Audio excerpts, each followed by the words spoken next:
Empowerment Moment. This is your host, Miguel Ramos. I am your motivational speaker. I am your empowerment coach. I am your transformational trainer or transformational developer, whatever you want to call me. Amen. But I am that, and I'm here to pump you up. I'm here to motivate you. This is an awesome time in the morning. I believe that the way you start your day is such an awesome way. For example, starting fresh, starting with a good attitude, starting, empower, refresh. The smallest word can empower you or break you throughout the day. So I believe that this is just an awesome thing. Just trying to encourage yourself to tackle the day. For example, let me share something with you before we get to today's topic. You never know what today is going to bring. So you have to almost brace yourself. You have to prepare yourself. I'm the type of guy that I prepare for the worst. In other case, it could be a sunny day. I take an umbrella. It could be 80-degree weather outside. Listen, I'm going to work by the beach, whatever. I bring a sweater with me because you never know what's going to happen with the weather. You never know what's going to happen. I have a pocket knife with me. I have a Swiss Army knife in my truck. I want to make sure the worst case scenario, like I said, zombie apocalypse, whatever. I know I'm not going to beat the zombie with a pocket knife, but I want to have something. I want to MacGyver, whatever it is. So, that's what we're talking about. We're talking about leadership, and leaders always plan ahead. They always look in the future. They always plan the worst case scenario. They always want to be prepared for whatever situation overtakes them. So this whole week, I promise you that I'm going to talk about leadership, leadership development. It is such a passion to me. I love leadership development. I live by it. I breathe, I eat it, I ingest it myself, and I train other people's as well. For those of you who may not know me, not only am I a motivational speaker, an empowerment coach, a transformational trainer, but I've also been a pastor for many years. I've helped so many other pastors start churches from the ground up. I started a church from the ground up myself. I've been in so many multi-network marketing businesses. I've had businesses myself. I've succeeded in all of them. Thank God for that, and now I'm at a point in my life where I really want to help people. My passion is to help people, and I'm trying to transition.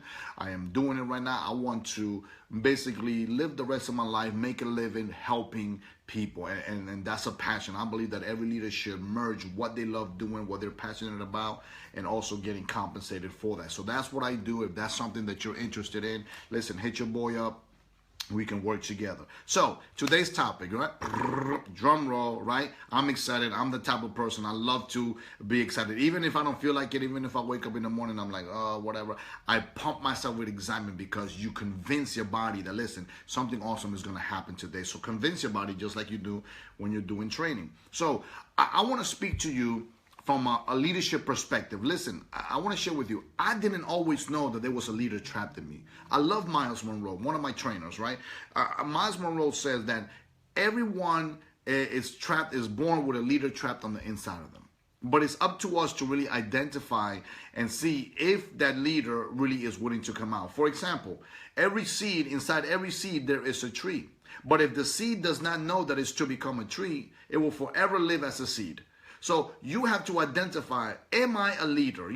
What inside me calls or rages or oozes or a hemorrhage leadership. There are some inherent leadership qualities that we start doing in our life that, believe it or not, we may not notice or identify, but there is a leader inside of you. And every leader that is trapped inside a follower needs another leader to develop it. So this is where I come in. This is where many people come in as well. They can help you. They can mentor you. They can guide you. They can develop you. I want to talk a little bit later on about the difference between training and developing in a leader. There's a big difference between the two words. I believe in leadership development because not everybody is the same. Everybody has a different quality about themselves, a different personality. And it is up to that coach to find that personality and develop that leader. Everything is not cookie cutter. I don't believe in cookie cutter system. I believe that everybody is unique, special, abstract within their own way. So the question today to ask is, am I a leader? Is there a leader on the inside of me and I don't know it? Maybe you feel like you ought to be in a leadership position. You feel like you want to, lead people, encourage people, help people, influence people. Listen, just because you're not in the top Fortune 500 CEO specs or roster, and you say, well, I'm not a leader. No, maybe you're a leader in a different way. Maybe you're a leader in a different organization, in a different forum, in a different genre. So, we're going to help you extract that out. So, am I a leader? Is there a leader on the inside of me? So I want to share with you 7 characteristics to identify a good leader. 7 characteristics to identify a good leader. Maybe you're operating under these same characteristics as we speak right now, and you may not know that inside of you, there's a leader trapped. There's a leader trapped on the inside of you. So I'm going to share with you 7 characteristics to identifying a good leader. Amen? Let me just take a drink of water because I'm going to be talking a little bit. Whew. So one of the things that I love to identify and love to study is, I believe, this is my personal opinion, you don't have to take this, is the greatest leader of all time. I love to study Jesus. You know, I believe Jesus was the greatest leader of all time, and I'm going to let you know why. Because he was able to influence. I don't want to say convince. Convince sounds such like a dirty word. Convince is almost kind of like when you're trying to buy something and somebody shows you, you know, something less, you know, for something that really it costs a lot. You know, I don't want to say convince, but I want to say influence. He was able to influence 12 prominent leaders to leave their businesses, to leave their culture, to leave their fears, to leave their terrors, to leave everything that they have known behind and transform the world. The world. You know, the gospel, it is one of the, I want to say, one of the greatest movements ever created in the world. To this day, 2,000 years later, it is still recruiting people. You understand? So it's such an awesome, even if we're not religious, even if we're not believers, just look at the principles behind it. It's such an awesome thing. So if you ever have the time, listen, if you are a believer and you know about Jesus, listen, get deeper in that. If you're not a believer, listen, just study Jesus for his qualities. I guarantee you, you're going to find entrepreneurial skills. You're going to find leadership skill, relationship skill, communication skill. There's all kinds of skills in the Bible. I use the Bible not just, you know, to teach leadership in the ministry, but also to teach leadership outside the ministry, and also to help a lot of businesses, you know, conduct themselves and gain profitability in everything that they do. There's so much richness in that book called the Bible. So look it up, you know, just open it up. Even if you're not religious, it doesn't matter. But number one, the first characteristic of identifying a good leader, number one, is a sense of purpose. You know, I believe that the 2 most important days in your life is the day that you're born and the day that you understand why you were born. Those are the 2 most important days of your life. You could be born and not know why you were born, and I believe that life would just be a waste. Because if you don't know that you have a purpose as a person, each and every one of us have a purpose. There's no mistakes. I don't care if you are a development of rape or you know, or maybe somebody, you know, rejected you, or you went through a life, you know, whatever. Everybody has a purpose. Believe you me, everybody has a purpose. Even, you know, it could be the least thing that you can expect. That person has a purpose. So you have to identify what your purpose is. And as a leader, once you identify your purpose, trust me, y'all, life is going to be so much better to live. It's going to be so much more meaningful to live it, because now you're going straight to the point. You're not almost like I say, beating around the bush. You're not trying to find out, you know, what do I do? What I want to do? I want to be good at this. And sometimes when you don't have a purpose, you try a million things and you don't fit into none of them, right? See, that was me. And when I was I say maybe during my high school years, you know, I've always known that I was a leader in some way, but I did not know how to put that leader suit on, you know, and you have to wait some time for it to fit you. You have to exercise whatever to fit into that leadership. So I would be a follower. I would try to, you know, to be that thug, you know, and I really wasn't the thug type. I really wasn't, you know, mean and bad and all that stuff, you know. So I tried to be, you know, the slick type, you know. I wasn't always the slick type either. So I was trying to find my niche. And it wasn't until I found my purpose that I found myself, even as a young man, advising people. I would encourage people, you know, I would talk to people for hours, you know. People would come to me as a young man. I'm talking about 15, 16 years old. My peers will come to me and would ask me for advice, you know, and I'm in my mind, I'm thinking about it. I'm like, dude, you know, we're the same age, you know, why are you asking me for advice? And I've always heard this throughout my whole life. Man, you're wiser than the years that you have lived, you know, and I never understood that until I came into the knowledge of you know, ministry of the gospel, and I started to identify myself. And I understood my purpose is to help people. So once I embraced my purpose, listen, after I I'm going to say like this. After I found Christ, the next 15 years of my life was so much easier and so much better lived than the 22 years I did trying to find myself. You understand? So once you find your purpose, it's such an awesome thing. So not only should you find your purpose as a leader, if you know your purpose, find your purpose, but also it's important to try to implement purpose on other people. You know, we try to work with people just because they are our best friends. We try to work with people just because they are our spouses, they are our family. And if you don't have identifying purposes, then what is going to happen is that you're going to clash together. Excuse me. You're going to clash together. For example, just because somebody may encourage you and like what you're doing doesn't mean that they're there to do it with you. So as a leader, not only must you identify your purpose, but you also have to implement purpose on the organization that you're part of. That is one of the best qualities of a leader, is to identify purpose in other people as well. When you speak to them, when you develop them, when you encourage them, when you lead them, when you guide them, letting them know that, listen, this is the purpose. When a leader can perspire purpose on other people, not to control them, but to influence. Remember, when you control somebody, you just went from being a leader to being a tyrant. And a tyrant is not a leader. You don't want to exercise control. You want to empower. So, and a sense of giving people that ability of that purpose for them to identify what they do is a sense of empowerment. I just said the same thing. It's a sense of empowerment to allow people to understand that purpose. And you know, the number one question that I get asked as a pastor, as a leadership developer, is, what is my purpose? That is the number one question I ask. I don't know what my purpose is. I don't know what I'm here for. And I say, good. It's always good, because it's better to work with somebody who does not know their purpose and you can help them identify it, than somebody that thinks that knows it all. Come on, if you're with me, you know, comment right there on the box, because you can't fill a glass that's already full, correct? So, you know, purpose is key. It's important. I have so much on purpose, but again, I want to keep it moving. You know, again, you know, follow me and you'll get more material. Number two, the second characteristic of identifying a good leader is justice. You know, justice. Justice is so good because in an organization, you have to hold a common standard. In other words, you cannot be biased. You cannot exercise favoritism. As a leader, you can't say, well, you know, this is my ride or die. I know we say it a lot.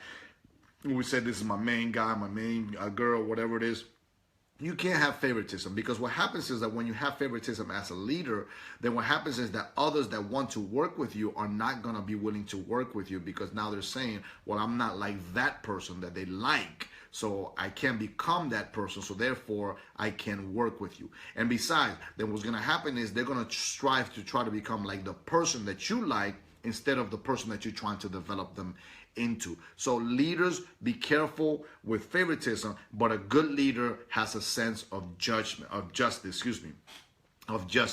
Exercise justice. You know, a good leader always looks to treat everybody the same. I can't tell you the amount of people that I get, you know, that will come to me and will say, well, you know, this person that person this person that. And that's fine. You know, we all have our own opinion. We all have our humanistic characteristics, you know. But what I do is I bring it right back and I say, you know, how do you treat that person? You know, what do you think that person is going through? You don't know what that person can be dealing with right now. Maybe that person is having a bad day. Maybe that person had a death in the family.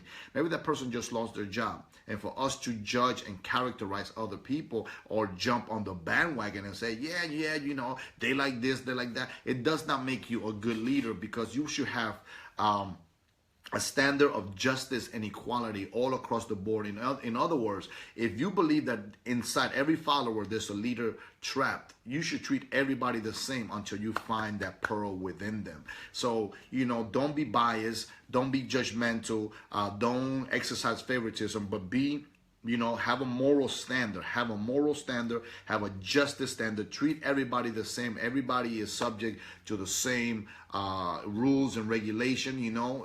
Don't let others bypass. Don't say, well, you know, that's okay. You know, that's my top guy. He's my top earner. He can get away with that. She can get away with that. No, don't say that. You know, listen, treat everybody the same. And I guarantee you that if you treat everybody the same, if you have a standard of justice, And then everybody can fit and adapt that, and everybody can see that there's room to climb up the ladder. The problem with teaching about climbing up the ladder is when we think about a ladder, we always think about people climbing one at a time, because a ladder is narrow. But if you give people that standard to say, listen, this is not a ladder, but a marginal wide step that everybody can climb together, you'll develop more leader at once. Trust me with that. Give everybody the same opportunity, and you'll be developing 3 and 4, 5, 6, 8 leaders all at the same time. Not that you're doing a cookie cutter system, but because you are consistent across the board, people can adapt to you. And as you go up, you could bring a forum of leaderships with you as well. Amen. Ooh, man, this is good. This is good. Number 3. Oh, I gotta share this with you. This is one of my favorite. A leader must be temperate. To be temperate means that you have to balance your emotion. Listen, I want to share something with you. As a leader myself, not only do I have responsibility in all aspects of my life. I believe that I am the top leader in every aspect of my life, because I have to be, I'm the senior pastor in my church. I am the head leader in my business. I am the head leader in my household. I am working with other companies. I am the top manager there as well. So I'm the top guy in every aspect that I'm working with. But of course, I have to respond to other people as well. And sometimes when you are working with other people that may be in a higher level with you, they may not always agree with your own terminology, your own vision. And sometimes that can cause a little friction. So that tends to hurt you emotionally. And you have to be temperate as a leader in emotions. In other words, you have to be careful. Outbursts of anger, the way you say things, again, and I'm going to say this because I see a lot of great leaders on social media, and it's almost kind of like you just, boom, downplay your integrity. Please, people, if you're angry, if you're upset, get a coach, get a confidant, get somebody that you can talk to them verbally. Don't text, don't put stuff on social media. Oh my God, don't put stuff on social media, because everything is recorded. And sometimes, what you put out cannot always be gained back. There's a proverb that says, once a word is released, you can't gain it back, So again, be careful, because everything is documented. And let's say you are that great leader and you become that successful leader, and people can bring things back from 10 years ago. Well, you did say X, Y, and Z, and you don't want to cause a stumbling block in your future for what you're doing in the past. So again, be careful with that. If you're frustrated, get that good person, get that best friend, talk to them, say, man, can I just speak to you? Can I just vent with you? Can I just, just say a couple of things right now? Talk to them verbally, use your words, but don't post, don't put stuff on social media, don't start bashing out on people. Listen, protect your integrity, be temperate. Outbursts of anger and all that stuff, well, you ain't gonna tell me what to do. All these things can hurt you later on. Remember, God is trying to build you into where you're going. So you're not there yet, right? It's what you're gonna become. So again, you have to be temperate in that, If you're going to cry, if you're going to scream, if you're going to shout and loud, listen, go to the edge of the beach, go to, to your room, put a pillow, on your ears, whatever, and do all these things. All these kinds of therapy will definitely help you. The other reason, I want to say the other part about being temperate is a leader must know and understand emotional intelligence. That is good. I'm going to teach on that very soon. You need to know emotional intelligence. If you don't know what emotional intelligence is, listen, stay tuned and stay connected. You're going to be very, very blessed when you understand this, but I'm going to give you a little snippet.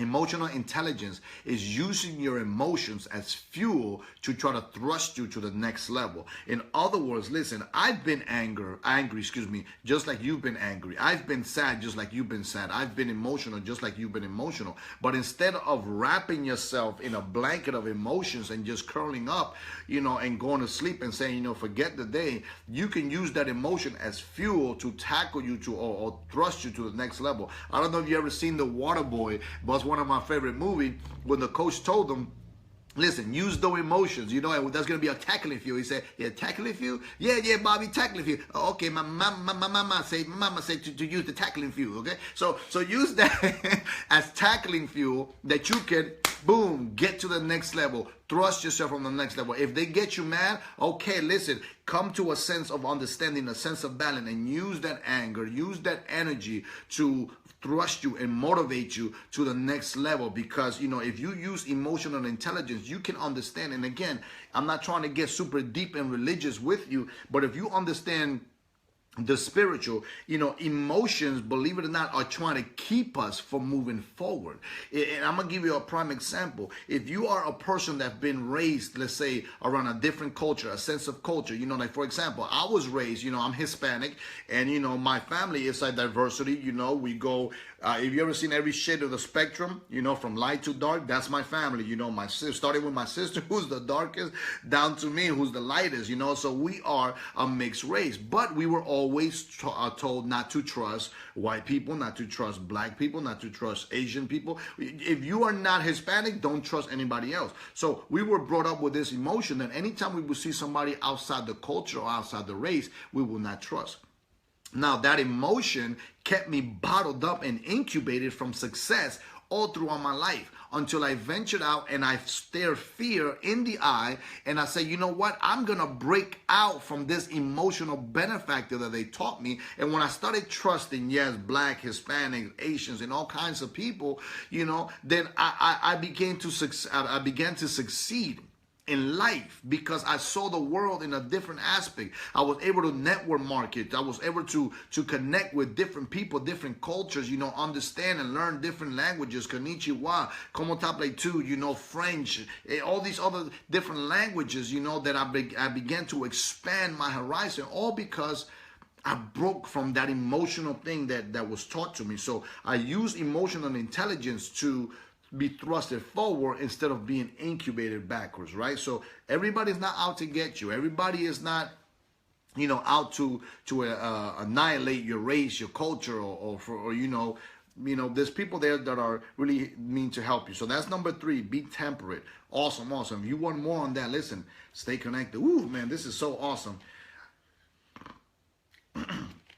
Hope I get through all of this. If not, listen, we will stay connected, right? Number 4, respect. Respect. Every leader should treat everyone with dignity and respect, and that is the concern of every leader. Respect everyone. You know, even if you're developing 2 leaders, or you're developing 2 people, or you're working with 2 people. Let's say you're not a leader developer. Let's say you're just working with 2 people and you have that sense of respect within you, and you say, you know what, I respect those people. Maybe that's a quality, that's an inherent quality inside of you that says that you are a leader in the making. You know, when you have the sense of respect for one another, and you want to treat everybody the same and equal, you know, that says a lot about you, that you are a leader in disguise. You know, when you respect, you know, everybody, when you go by, we're in the street or whatever, and you see people and you help people out and you respect them and you treat them with courteousness and, you know, a moral standard.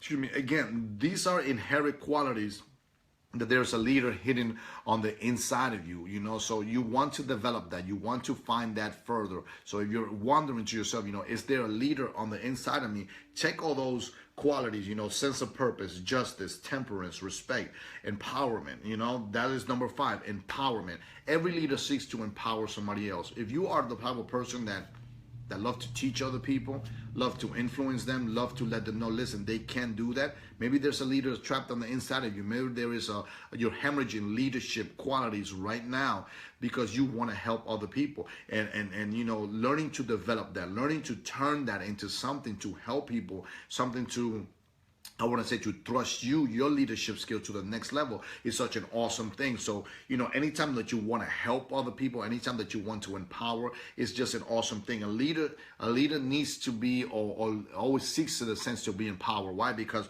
when you become empowered, you have confidence in your ability. So if you are one, let's say you're constantly reading books, you constantly want to know how, maybe you're the type of person who doesn't want to do anything until you know everything. That itself, believe it or not, is a leadership quality because you believe in self-empowerment. It's not that you're being, I want to say, you know, very, for lack of a better word, systematic and, micromanaging and everything. No, but if you're the type of person, listen, I just need to know everything. It just means that you believe in self-empowerment, because when a leader is empowered, they have more confidence in their ability, and that's what a leader wants to do. You want to have confidence, because when you have confidence, you can tackle anything and you don't second guess yourself. So you want to be competent in your decisions. When you empower yourself, your decisions, you don't second guess them. You say, this is what we're going to do. I believe in that. You want to go by your conviction. A leader needs to have a sense of conviction, meaning that you are convinced in what you're doing. Nobody can deter you from that, right? A leader also raises questions. A leader raises the most funniest questions, the most absurd question, the most intriguing question, because a leader wants to make sure. So sometimes, let's say if you are in a group of people and you're having that meeting, and you always have that one person, that one guy, that one gal that always asks those questions. That's good. That is an inherent quality of you being a leader, asking the tough questions. Why? Because you want to make sure you can develop that and be thrusted into a greater a level of leadership. Also, you have to see new possibilities. A leader, when you are empowered, you always see new possibilities. Again, like I told you, I'm always looking at 3 or 4 things at the same time. The weather, the atmosphere, what's going to happen, things are going to happen. For example, every time when we're at dinner, I have, 4 beautiful children. My middle children, they'll put a cup, and they'll put the cup right at the edge of the table. Now, I always look to them to see if they're going to move it, and if they don't move it, of course I'll move it for them, because I don't want to spill. But I always, talk to them, and I say, guys, I said, what may happen with this cup at the edge of the table? And my little girl, my middle boy, he'll say, well, you know what, somebody can tip it over, it could spill, then we have to clean it and mess up the floor, blah, blah, blah. I say, right, so you're looking for, so I'm teaching them leadership skills, with situations that's going to happen, on your way to travel, the car you're driving. Again, I always say the way you end a day is the way you started. If you know you got work on Monday and Friday night you didn't fill your car up with gas, don't be upset when you have to stand in the long line trying to get gas, and now you're late for work. You did that. You started the day the way you ended it, right? So I always say prepare for the future, right? And believe it or not, a leader always respectfully disagrees with others. In other words, everything doesn't have to be yes.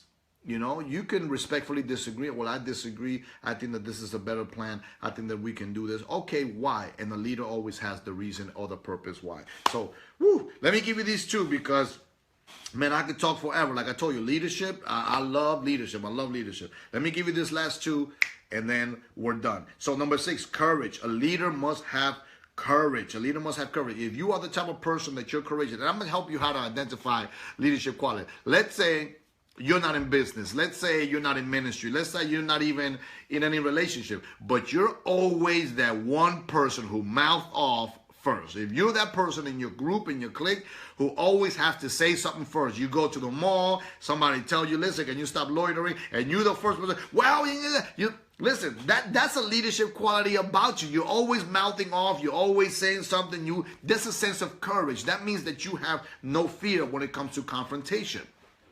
We can develop that into an effective leadership. You can develop that to have an effective leadership if you're always mouthing off and this and that, and you can, I want to say, effectively manipulate it for your benefit. It's not a bad thing. It could be a good thing if you learn to work it. So watch this.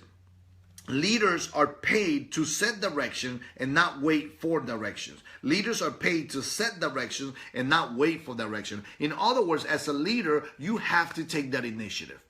You have to learn to take risk. Every now and then, somebody's going to look at you and they're going to say, what are we going to do? And they're going to look right at you. And you have to be convinced. You have to have that sense of conviction on the inside of you to say, you know what, I am convinced that this is going to be the best result. Let's go this way. I remember when we were looking for a church, man, and all of our leaders, we got together and we saw this nice building over here. We saw this other great building over here. But we got to this warehouse that was filthy. I'm talking about disgusting, cobwebs everywhere. I say the cobwebs were as thick as pantyhose. Man, there was weeds growing inside. Everything was nasty.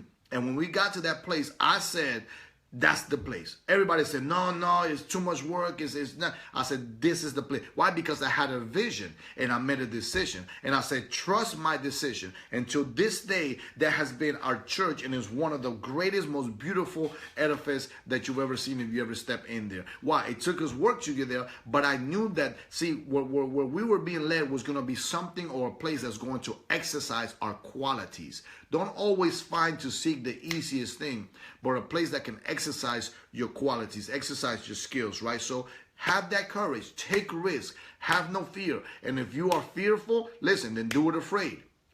Do it afraid, because on the other side of terror are life's greatest blessings. Will Smith, look him up. On the greatest side of terror is the greatest blessings there ever is in life. And last but not least, number 7, a good leader has to have a good sense of deep commitment. Deep commitment. You have to be committed. If you are one that is constantly polishing their resume, you're just doing something to put another notch, another skill on your resume, then chances are you're not, and I don't want to discourage anybody, but you're not really looking to be a leader. You're just looking to be a follower. You're looking for somebody to manage you.